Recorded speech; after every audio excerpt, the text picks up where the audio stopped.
Ključne stvari su da ovaj zakon, pored kategorije lica ugroženih grupa koje štiti, on zapravo ostavlja mogućnost da se sistemski posebnim antidiskriminacionim zakonom sve ugrožene kategorije za koje se proceni da zahtevaju takvu vrstu zaštite, zakonske zaštite, donese zakonska regulativa.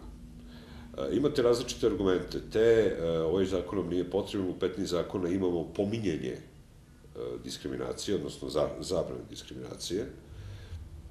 Naš argument je zapravo pravnički, ne politički, da, ali su te odredbe izolovane, one nisu povezane u jedinstven sistem.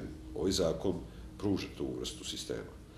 Imamo poverenik koji će zapravo biti jedna vrsta medijatora, jedna vrsta enzima koji će katalizatora da ubrzava postupke, da proverava da li je do diskriminacije došlo i da li postupci pred sudovima koji su započeti zbog diskriminacije neopravdano stoje.